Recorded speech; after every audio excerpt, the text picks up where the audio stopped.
Bueno, buenos días a todos. Bienvenidos a la sesión de pediatría. Hoy tenemos invitada a la doctora María Isabel Peinado Fabregat, perdón, que ella es pediatra de la Universidad de Stanford, donde hizo también cuidados complejos, cuidados del paciente complejo, complex care, si no me equivoco, y pediatría académica. Y tiene una maestría en epidemiología también por la Universidad de Stanford y nos va a enseñar un concepto que creo que es bastante nuevo y puede ser bastante útil para todos nosotros, que es la medicina integrativa pediátrica. Entonces, pues bienvenida, doctora, y muchísimas gracias por aceptar venir con nosotros. No, gracias por la invitación. Bueno, el día de hoy les voy a platicar, les voy a dar una introducción a la medicina integrativa pediátrica, porque pues cada uno de sus componentes suelen ser bastante extensos, pero espero que sirva como para dar un preámbulo y pues muy contenta si tienen alguna duda o algún interés específico en hablar de ellos, ¿no? Después. Y bueno, ya me dio una muy buena introducción el doctor Cullen. Y bueno, nada más como para platicarles mis intereses y qué es lo que hago en general. Bueno, yo de una, o sea, practico pediatría general, pero siempre uso un enfoque integrativo y tengo un interés grande en trabajar con la población de pacientes médicamente complejos, que es lo que hice durante mi subespecialidad en Stanford. Y pues poco a poco van a ir viendo de la mano que entre más crónico es el paciente, más abordajes de tipo integrativo van a buscar. Entonces, pues al final se entrelazan. Y bueno, entonces voy a empezar con la definición. La medicina integrativa es la práctica médica que básicamente va a utilizar distintas disciplinas que se van a catalogar como medicina complementaria y van a promover la salud en una forma multidimensional del paciente, pero siempre a través de la medicina basada en evidencias.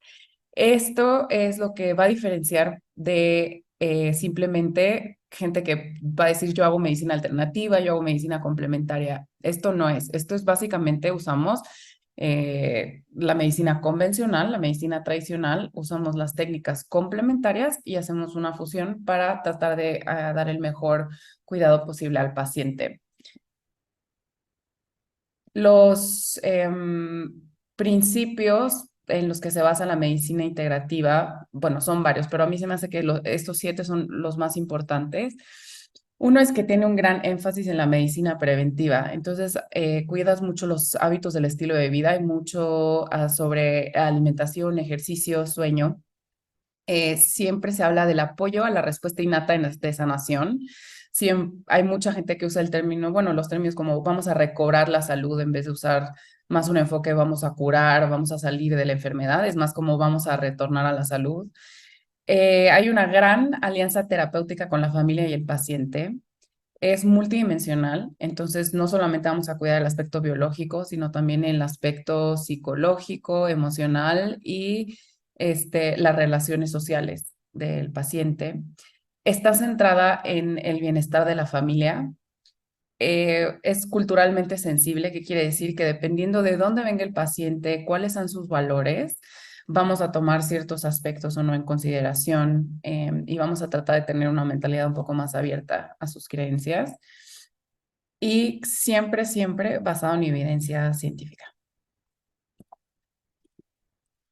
Y bueno, esto les puse aquí unas cifras porque creo que es importante y es como siempre lo que le da más peso a las cosas y a mí me encanta la epidemiología. Entonces, en Estados Unidos se hizo una encuesta de salud, tanto en el 2015 como en el 2016 se reportaron que a 12% de los niños menores de 18 años y hasta un 39% de los adultos usaron alguna forma de terapia complementaria o sea, cada año de los que se hizo encuesta, excluyendo el uso de multivitamínicos, que esto, bueno, es obviamente mucho más amplio.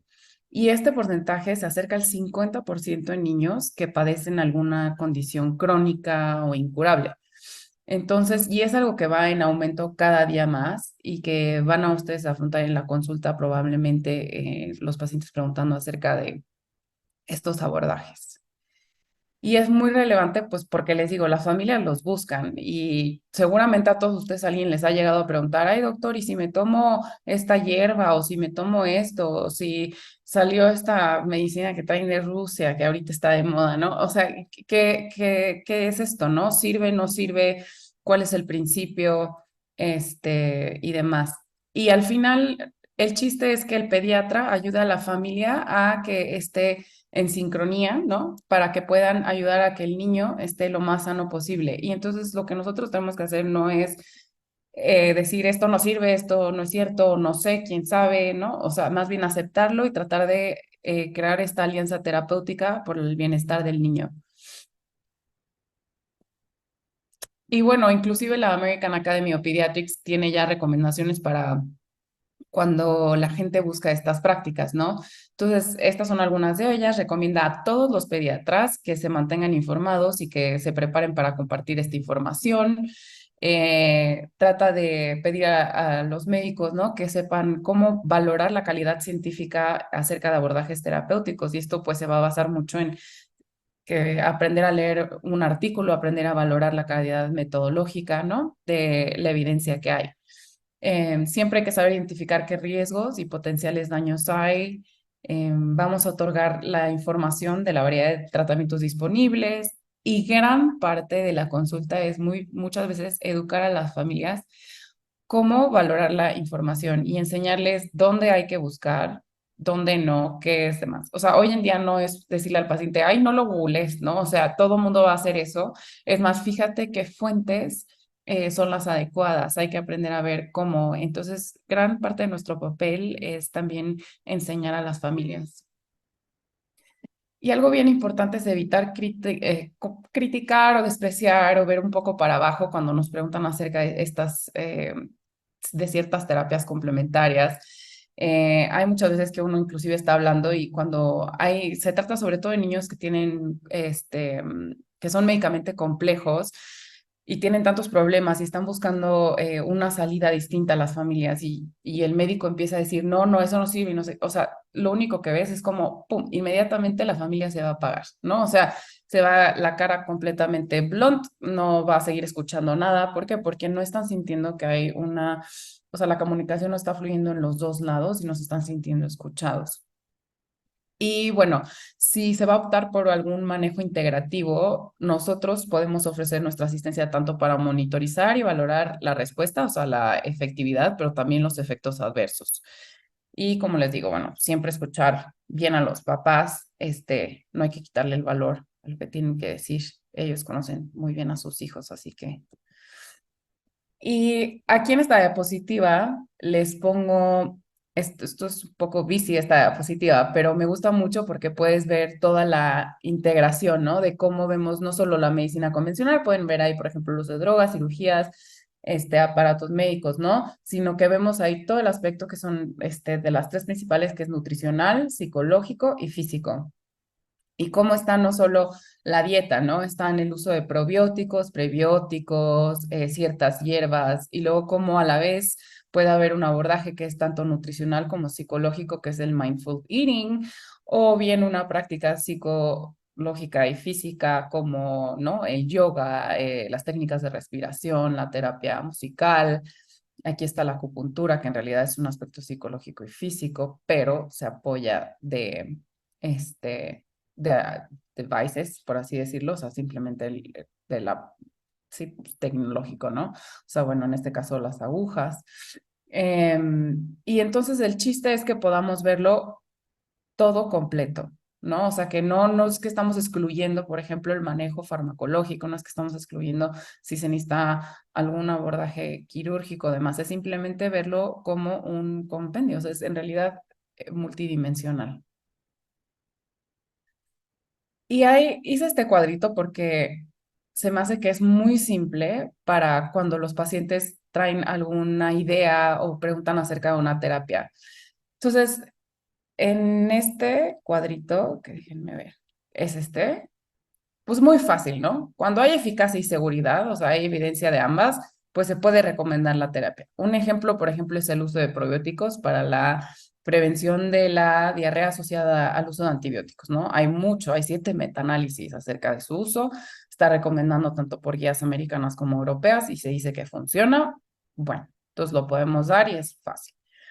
El otro cuadrito que es también fácil es cuando no hay evidencia, es controversial o inconcluso y aparte hay efectos adversos que no se pueden, que definitivamente están contraindicados. Y esto no es solamente para cuando estamos hablando de terapias complementarias, tanto de suplementación o de herbolaria, sino también otras cosas como, por ejemplo, no sé si ustedes seguramente han escuchado el collar del ámbar y la dentición.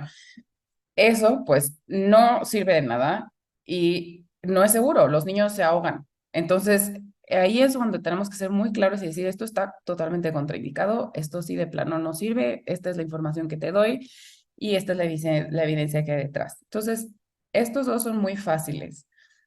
Los más difíciles son cuando, pues, por ejemplo, hay algo que sí es seguro, incluso controversial o simplemente no se ha estudiado.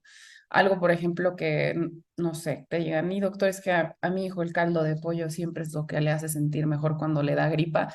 Pues bueno, es seguro, ¿no? O sea, el riesgo que va a haber al dejar a la familia o apoyarla que haga parte de su tratamiento convencional o lo que sea eso, pues no hay un gran riesgo. Entonces, en este cuadrito, pues podemos decir, está bien, lo único que vamos a hacer es monitorizar si tiene eficacia o si llega a haber algún efecto adverso en su defecto que, aunque no esté escrito, pues nosotros podemos llegar a ver.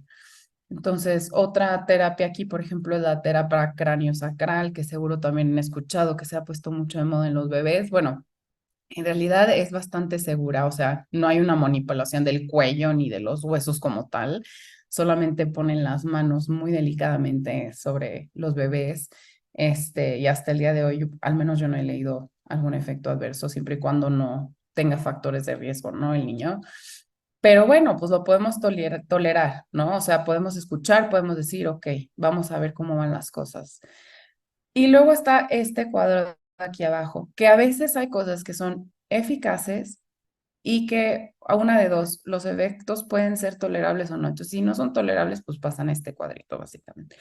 Pero si son tolerables, podemos decir, ok, llegar a un compromiso y decir, bueno, pues lo podemos intentar porque se ha visto que es eficaz, nada más vamos a monitorizar. Y de aquí puede haber efectos adversos tolerables o no, dependiendo, ¿no? Por ejemplo, el uso del magnesio para la cefalea o la prevención de migraña. Pues sí hay datos de que es eficaz, que sirve, pero pues a muchos niños les da diarrea, ¿no? Y entonces, pues vemos ahí, ¿es esto tolerable para la familia, ¿no? Que esto pueda llegar a presentar, estamos dispuestos a ir manejando una dosis, pues sí, entonces adelante. Si no, bueno, otra es por ejemplo, el uso de la hierba de St. John's wort para la depresión. Se ha comprobado que es eficaz, o sea, está a la par de muchos antidepresivos. Sin embargo, pues sí tiene efectos adversos. La mayoría tolerables, o sea, hay muchos efectos gastrointestinales, mareos, a veces un poco como hacia el ámbito anticolinérgico, pero lo que sí, por ejemplo, en este diferiría, bueno, si el paciente no toma ninguna medicina, bueno, pues podemos tolerar los efectos adversos y demás. Pero esa hierba se cruza con un montón de medicinas porque se metaboliza por el citocromo P450 y el 3A1. Y entonces, si es un paciente que está con otras medicinas, por ejemplo, muchos pacientes oncológicos, es un no absoluto. Entonces, este cuadrito lo puedes usar para individualizar cada paciente y cada terapia de que se está preguntando o esté en duda o en cuestión. Y bueno, aquí les voy a hablar de algunos ejemplos y les voy a poner la evidencia a un lado. Todos estos artículos tengo la referencia completa al final por si a alguien le interesa y así pueden buscar el artículo y leerlo si alguno de estos es de su interés. Entonces, por ejemplo, la acupuntura, hay mucha evidencia para el manejo del dolor, tics, enuresis, náusea y rehabilitación en pacientes con parálisis cerebral. Luego tenemos terapias de Mind Body. Mind Body Therapy son tanto biofeedback, hipnosis, que estas dos son dadas por psicólogos especializados. Está el Tai Chi, está el yoga, ¿no? Y todas esto, por cierto, casi toda, la mayoría de estas referencias son en niños. No les puse casi de adultos porque pues quería enfocarlo bien a la situación pediátrica. Pero bueno, se ha visto, hay mucha evidencia atrás del manejo de ansiedad usando Mind Body, depresión, el trastorno de déficit de atención, trastornos gastrointestinales como el dolor abdominal funcional, el dolor de cabeza, dolores crónicos, ansiedad, inclusive para el manejo de procedimientos. Haz de cuenta antes, algunas técnicas como biofeedback o hipnosis funcionan bien. Y bueno, otro ejemplo de técnicas complementarias son los hábitos, la medicina de hábitos del estilo de vida, que está, bueno, ha tenido un boom muy grande en los adultos, pero bueno, los niños también, ¿no? Sabemos que hay ciertas dietas como la FODMAP, ¿no? Que ayudan en ciertos trastornos gastrointestinales. Sabemos que el manejo ambiental es muy importante en el paciente asmático y demás. Entonces, son varios ejemplos y con su evidencia de que estas terapias funcionan.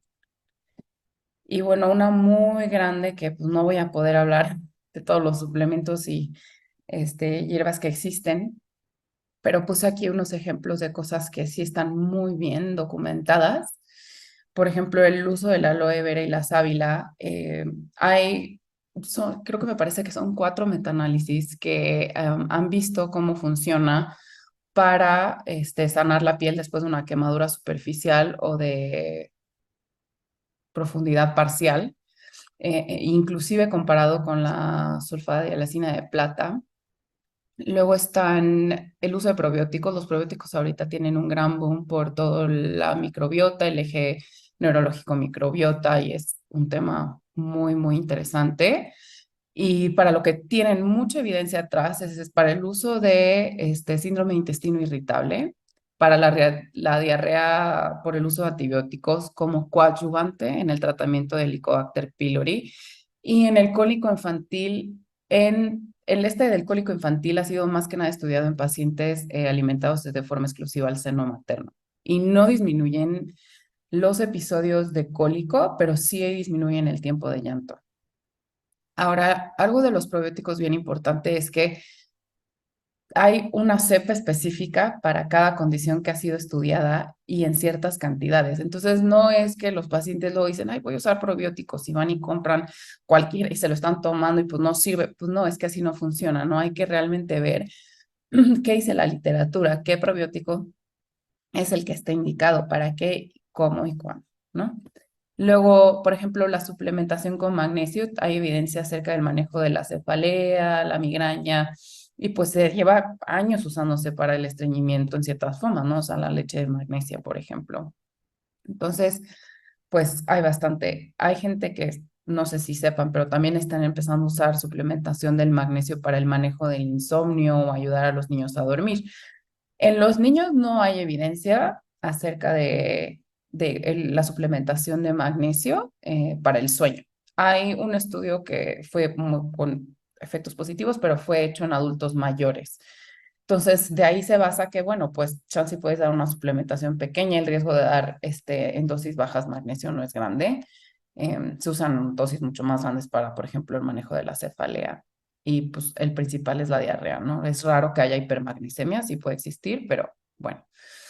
Y algo pues muy interesante es la miel, ¿no? O sea, hoy en día la American Academy of Pediatrics, American Chest Society y demás recomiendan el uso de la miel, sobre todo en niños, para el manejo de la tos. O sea, en este estudio van a poder ver que está aquí abajo de abolgacin, cómo es equiparable al uso de antitusivos y no tiene los efectos adversos que tienen otros medicamentos para la tos. Entonces, sobre todo es para la tos de inicio en la noche, nocturno. Es donde se ha visto que mejor funciona. Y bueno, otras que no están aquí, que podemos, por ejemplo, que seguro, no sé si seguro han escuchado o no, pero una es, por ejemplo, el aceite de la menta piperita, que es el peppermint oil. Mucha gente cree que es hierbabuena en español, pero no, la menta piperita es una cruza de la hierbabuena con la menta acuática. Entonces, esa es otra cosa bien importante, que mucha literatura está en inglés y luego las traducciones no son 100% fiables. Pero bueno, este suplemento se ha visto que funciona muy bien para el dolor abdominal funcional. Otra es otro suplemento que me llegan a preguntar mucho es el Gripe Water para los bebés. La combinación del gripe water me parece que es como hinojo con melisa y no me acuerdo qué otro compuesto. Esa no está demostrada que funciona. O sea, me parece que sí hay un estudio que no mostró superioridad, pero sí han visto que otras preparaciones con melisa, que es el lemon balm, han funcionado para el cólico infantil. Entonces, son de estas cosas que, por ejemplo, puede educar a alguien a la familia, ¿no? O sea, si te dicen, doctor, le estoy dando gripe water y probióticos, bueno, pues el gripe water no tiene evidencia, ¿no? O sea, de que funciona realmente, para el cólico infantil, pero los probióticos sí. Sobre todo, como les digo, si son, amamantados. Y bueno, aquí hay algunas consideraciones que siempre hay que tener en cuanto hablamos de suplementos y herbolaria, es que no están regulados al igual que una medicina. Entonces, la fuente y el laboratorio o de donde estás sacando el suplemento sí va a importar y va a importar muchísimo. ¿Y por qué? Porque pueden estar contaminados o la etiqueta puede no reflejar el contenido. Hubo hace unos meses en Estados Unidos un anuncio muy importante, salió un artículo en donde se pusieron a estudiar varios suplementos que vendían melatonina y vieron que muchos tenían TSH y entonces, y obviamente no decían la etiqueta, entonces sí hay que tener cuidado de dónde se están comprando los suplementos, con quién, si es alguien, o sea, definitivamente si son caseros, pues no, o sea, si alguien, si el vecino los quiere vender o cosas así. Y en cuanto a los productos americanos, lo pueden revisar en consumerlab.com. Ahí vienen, hay una revisión muy buena de todos los suplementos y productos que se venden en el mercado. Desafortunadamente, pues no van a estar muchos que se venden en México, pero al menos hay algo, ¿no? Que puede uno checar. Y la otra también es en las concentraciones, mezclas y demás, ¿no? Que hay que tener cuidado. Y luego otro punto importante es que muchas veces hay suplementos que se han estudiado ampliamente en los adultos, pero no en los niños. Entonces aquí hay que tener mucho cuidado si vamos a extrapolar los resultados este, de, que es de la literatura de los adultos a la del paciente pediátrico, porque habrá cosas que quizás no tengan mucho riesgo en seguridad, pero otras que quizás sí. Y o la otra cosa es que el perfil de seguridad y toxicidad muchas veces no está documentado, que era por eso que se los ponía en la columna de hasta la derecha. Entonces, pues hay que valorar, ¿no? De lo que sabemos, que se puede y que no, a veces no vale la pena el riesgo, dependiendo de qué tan o haya la sospecha, ¿no? Y que se conozca. Y esto hay que ser muy claros con los pacientes, o sea, sabemos o no sabemos, a veces simplemente hay que decir no se sabe, o sea, y entonces pues ya quedará muchas veces en ellos, pero pues está en nosotros tratar de guiarlos lo mejor posible para que hagan lo que es más seguro, ¿no? Y bueno, en conclusión, sí quiero que me gustaría que lo que más se lleven de esta plática es que el objetivo es optimizar la salud y ayudar a recobrarla a través de modalidades terapéuticas diversas, pero bien basadas en evidencia. Y hay un alto enfoque en la relación del paciente y su familia, así como en la medicina preventiva. Entonces, tenemos todavía tiempo por si alguien quiere hacer alguna pregunta, tiene alguna duda. Digo, no les puedo decir que me sé todos los suplementos que existen o todas las terapias, pero pues haré mi mejor esfuerzo para contestarlas. Muchas gracias, Mabel. No sé si alguien quiera hacer alguna pregunta, algún comentario. Yo te quiero decir, bueno, la verdad es que la plática es muy buena porque efectivamente muchas veces nos llegan los pacientes con que sí, es que me recomendaron tal cosa, desde cosas tan sencillas como el cólico, pero sobre todo en pacientes muy complejos como pacientes con cáncer, con pacientes con enfermedades neurológicas avanzadas, etcétera. Yo creo que los oncólogos, los neurólogos deben de ver esto muchísimo más frecuente. Lo vemos mucho en adultos, digo, yo que lo veo mucho con mi mamá que tiene Parkinson, usa cualquier cantidad de terapias alternativas aparte de sus medicamentos. Y la verdad es que ese cuadrito que pusiste de lo que está en evidencia, lo que no está en evidencia, o sea, las dos decisiones fáciles y las dos que no son tan fáciles y que hay que pensarlas. Y creo que a veces nos falta mucho la humildad y decirle, ¿sabes qué? mira, no conozco ese medicamento, déjame echar una leída y te aviso mañana si vale la pena o no que lo des, ¿no? Porque a Claro, veces sí nos dicen, no, y tal cosa, y como no tenemos ni idea, no, eso no sirve, ¿no? claro. Y y lo otro que decías es lo de las dosis. En la herbolaria se usan mucho los tés, y el problema de los tés precisamente es que una hoja puede tener 100 miligramos o puede tener 3 miligramos, ¿no? Una Ujú. misma hoja. Entonces, del mismo medicamento activo, entonces, pues eso puede ser un problema, ¿no? Sí, sí, la Eso regulación no es sé un aspecto. Sí. cómo lo manejas con los pacientes cuando quieren usar una infusión. Ujú. Pues mira, por ejemplo, hace poco tuve un paciente que querían como alguna forma, ya sea inhalada o tópica para el resfriado, ¿no? O sea, para la gripe. Y algo que traía esta mamá era el uso del tomillo. Entonces, ella lo que estaba haciendo era untar el aceite esencial de tomillo.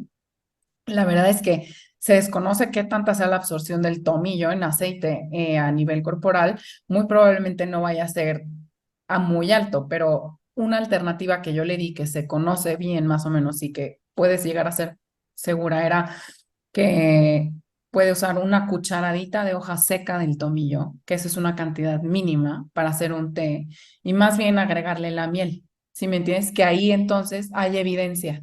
Entonces ahí es como fue un compromiso entre él. Estoy respetando el que ella quiere usar este producto, pero va a ser una Claro, cuestión mucho más segura a que estar untando aceite esencial, ¿no? O sea, que no sabemos ni siquiera a qué, y mucho menos que era un niño asmático, ¿no? Que aparte el tomillo en inhalación es, detona el asma, o sea, eso sí está descrito. Entonces fue como, bueno, vamos a tratar esto, ¿no? Pero igual yo sé que esa señora lo iba a hacer, entonces mejor opta por esta parte. Pero sí, o sea, el té es algo muy difícil y hay que tener mucho cuidado con la infusión y sobre todo luego hay gente que se lo quiere dar a los bebés. Entonces ese sí es un no rotundo. claro, sí, sí, Son sí. menores de Oye, un año. están preguntando aquí, bueno, comentan Sí. muy buena doctor, muy buena plática, doctora, gracias. Quisiera tu opinión sobre las hierbas galactogogos como Ah, feno, el greco, fenogreek. Ajá. moringa, hinojo, o Sí. sea, que se usan como galactogogos para inducir la Sí. lactancia, ¿no? La evidencia es muy mixta para estos sobre estos suplementos. Para lo que más hay, hace el fenugreek y la moringa.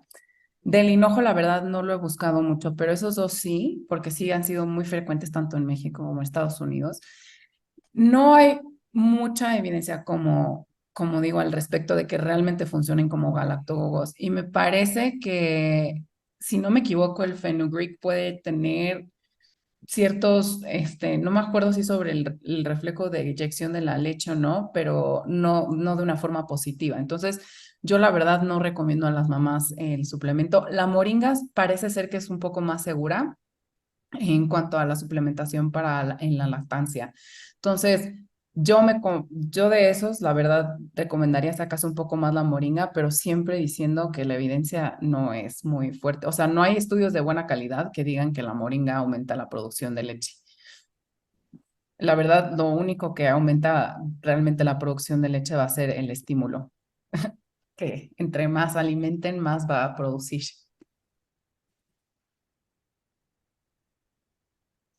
Sí. De nada. Luego creo que tiene la mano levantada el doctor Salvador Amor y Francisco. Entonces, cualquiera de los dos. Ay, no. Creo que estás en mute, Pedro.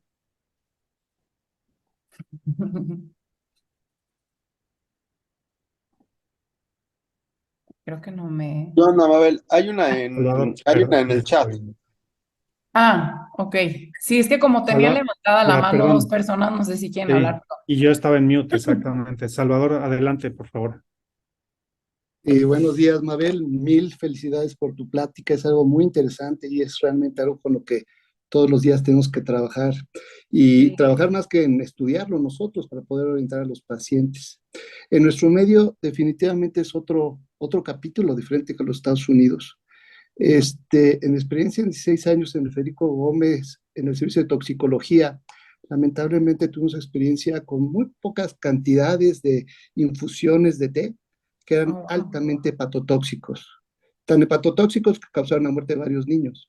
En nuestro medio van a los mercados y compran las plantas y obviamente no tienen ninguna condición de estudio, ni ninguna condición de comercialización, ni menos aún las dosis ni las cantidades. Por lo tanto, es altamente peligroso.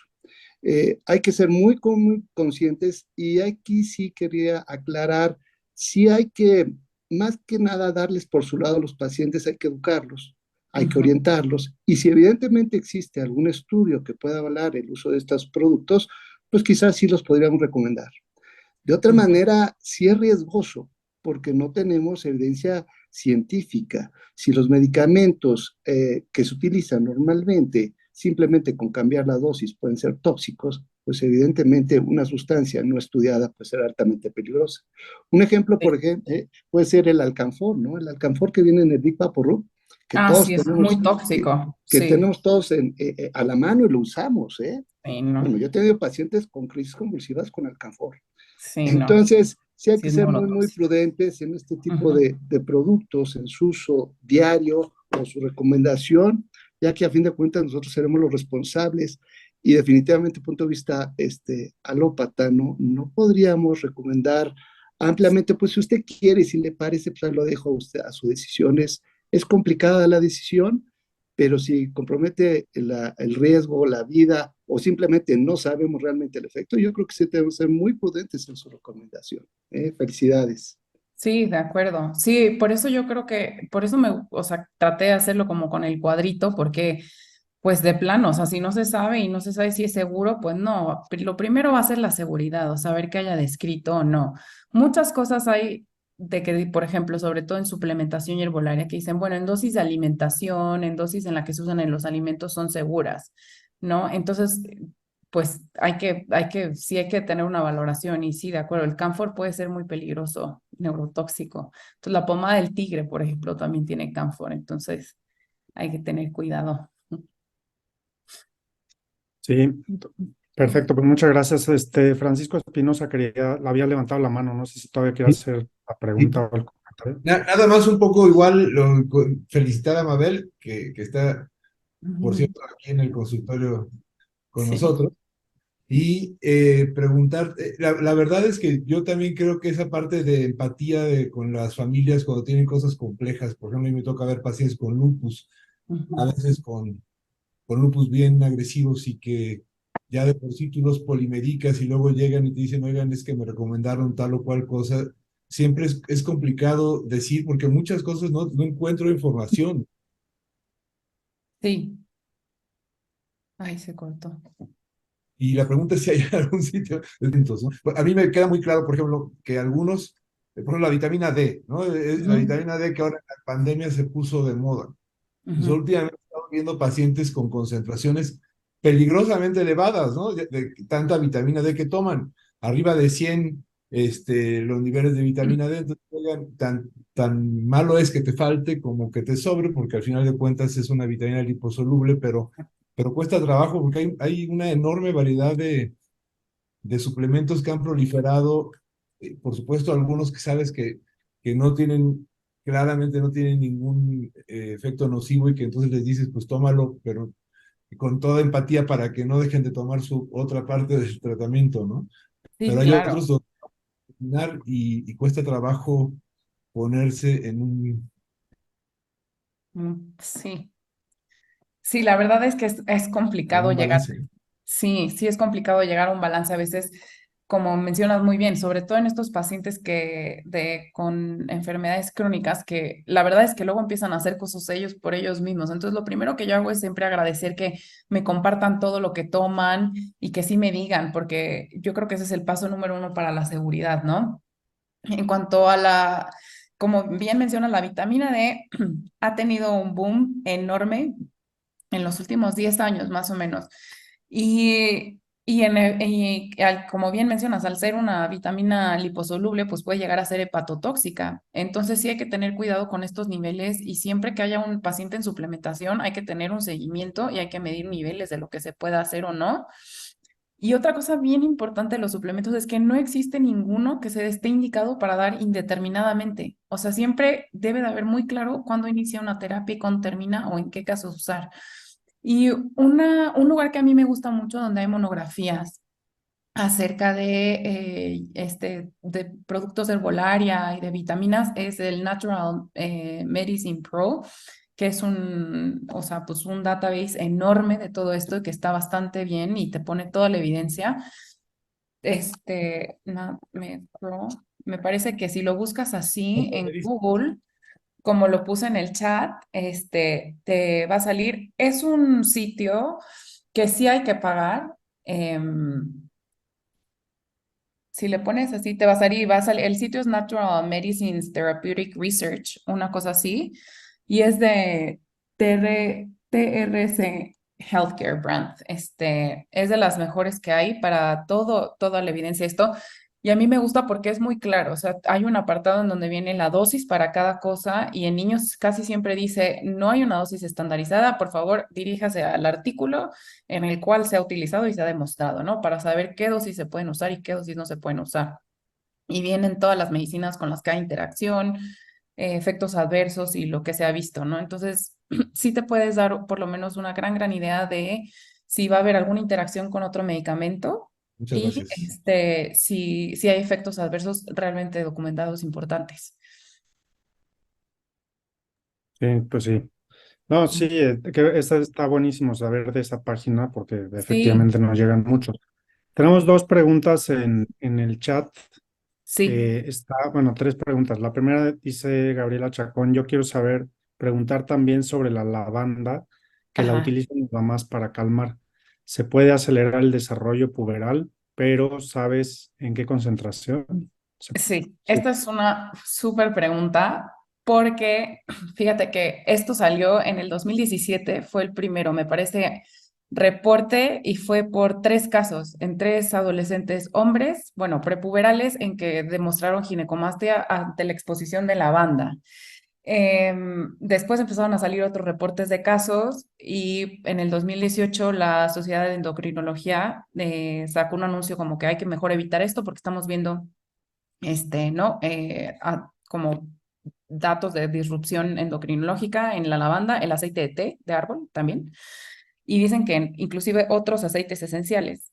Quiero aclarar una cosa, es que estos son reportes de casos, todos estos estudios, pero dada que el efecto adverso puede ser tan importante, sí se recomienda evitar su uso, sobre todo en pacientes prepuberales. Dos, no se sabe realmente la concentración, porque inclusive hay unos casos que dicen que es porque se untó, por ejemplo, hay una bebé de, creo que es 1 o 2 años, que durante un año la bañaron con un jabón de lavanda, entonces tuvo ginecomastia, ¿no? Bueno, en su caso, sí, un poco de desarrollo de la glándula mamaria. En cuanto se retire el estímulo, mejoran. O sea, no ha habido hasta ahorita ningún caso en el que si se retiró, se quedó con disrupción endocrinológica y demás. Y hay, o sea, desde ese que la bañaron diario hasta un caso que dicen que un familiar usaba una loción. Entonces es muy difícil saber a qué concentración tiene disrupción hormonal. Entonces yo te recomendaría que mejor compartir esta información con los pacientes, ¿no? Y luego, bueno, y otra cosa es que en el 2020 salió una revisión sistematizada de la banda, donde dijeron que no encontraron que realmente había una asociación basada en todos los reportes de casos que había habido como disruptor endocrinológico. Entonces, pues la evidencia es un poco mixta, pero yo creo que en este caso, de verdad, causar una disrupción hormonal en el paciente prepuberal puede ser algo bastante grave, que pues no sabemos, ¿no? O sea, al final, en qué cantidad ni nada, cuánto puede llegar a pasar. Entonces, mi recomendación con el aceite de lavanda es evitarlo en pacientes prepuberales y la única forma en la que yo o sea, lo puedes llegar a recomendar en ciertos pacientes ya después en edad un poco más grandes es de forma en un difusor por 10 minutos, porque esa es la otra, ¿no? O sea, la gente luego deja los difusores todas las noches y pues no, eso también causa mucha neumonitis química.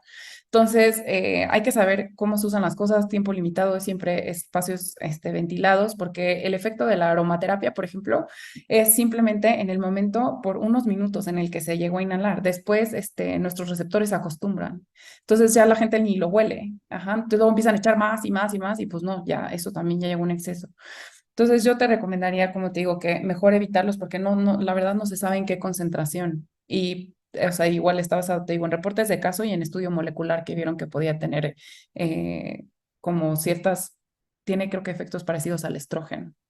Entonces, por eso. Muchas gracias. Perfecto. Sí. Perfecto. Bueno, también Erika Müller preguntas, quiere saber su opinión sobre productos de Just y doTERRA que son muy utilizados por las mamás. Sí, efectivamente, todas en Miren, nuestro les voy a medio. ser muy franca, la aromaterapia no tiene evidencia muy fuerte para ninguna indicación. Es más una cuestión como que, bueno, pues quieres oler, te causa algún efecto de relajación. O sea, si hay productos, por ejemplo, ya platicamos mucho de la lavanda, ¿no? Que la lavanda sí tiene efectos ansiolíticos, o sea, parte de su molécula sí ha sido, pero no, el problema con la aromaterapia es que es lo mismo, ¿no? Es como que nunca se sabe cuántas gotas se están poniendo, en qué concentración está, cómo está. Y hay ciertos productos, ciertos aceites esenciales que son lo que hace doTERRA y JOS, que pueden ser peligrosos. Por ejemplo, el aceite esencial de eucalipto no se debe usar en menores de 10 años. Y no creo que mucha gente sepa esto, porque mucha gente usa el eucalipto, ¿no? O el mentol, por ejemplo, para las gripas, como han mencionado ahorita en el Big Vapor y demás, pero no son seguros en pacientes de cierta edad. Entonces, yo con los aceites esenciales, pues trato de tener un poco de cuidado y su respeto porque no hay mucha evidencia. Y luego la gente no solo los inhala, se los ponen tópicos y eso puede llegar a ser mucho peor porque la gente se le olvida que la piel es un órgano también y que hay, o sea, absorción y que evidentemente esas concentraciones luego se pueden ver en la sangre, ¿no? Entonces, depende del aceite esencial, la edad del paciente y para lo que se esté utilizando y cómo se esté utilizando, si totalmente hay que desalentarlo o no. Muchas veces yo tengo que buscar, ¿no? Porque luego aparte hay mezclas, entonces que si la mezcla para la ansiedad, que si la mezcla para tal. Entonces, pues hay que investigar cada uno y ver si realmente hay algún peligro o no. Pero lo que sí te puedo decir es que no hay evidencia muy contundente acerca de el uso de aceites esenciales, tanto vía, más que nada en aromaterapia, que es para lo que se usa. Claro, sí, pues sí, hay que, o sea, lo ideal es poder investigar en el momento, podernos dar una idea, a ver si con esta página de NatMed Pro. Y Ujú. dice José Pablo Hunda que también, bueno, que según él, dice, Ah, según yo, Medscape también hay algunas bases de datos y algunas muy frecuentes en Estados Unidos, no sé qué opinión tiene. la En verdad nunca Medscape, he visto la de Medscape, pero ahora lo voy a revisar. ok, ok. Bueno, no sé si alguien más quiera preguntar algo. Creo que ya no. Oye, pues muy buena plática, la verdad es que sí es, o sea, como introducción está muy bien y esto valdría la pena casi casi hacer un curso sobre esto, porque Es que es muy el extenso. cuadro, el cuadro que pones donde están la parte farmacológica y la parte quirúrgica son Ujú. así como chiquititos. Porque Sí, digo, bueno. no, digo, yo sé que no lo pones en proporción, pero la verdad es que sí, efectivamente, la gente en general busca de todo y sobre todo con cierto tipo de enfermedades complejas, como dices, la gente se agarra de lo que sea, ¿no? Sí, Y bueno, pues obviamente la parte mind and body, que seguramente incluye la parte espiritual, religiosa, etcétera, que también. también se haga Ujú. mucho de eso y que hay que alentarlo en ciertos, o sea, en muchos casos. O sea, yo creo que y debe tener como todo una serie de aristas, ¿no? Ujú. Entonces, pues muchísimas gracias, muchas felicidades. Gracias a ustedes. No si quieras dejarnos algunos datos de dónde te pueden encontrar, dónde, Sí, claro. sí, no sé. Creo que al principio de mi presentación igual, ay, se me movió todo el Zoom. Había, pero les voy a poner en el chat mi mail Ok, y mi teléfono. perfecto. De todos modos, ahorita te incluyo en el chat de la sesión por si lo quieres poner ahí también. Sí, claro que Ujú. sí. Muchísimas gracias. Bueno, gracias a todos. Aquí terminamos la grabación.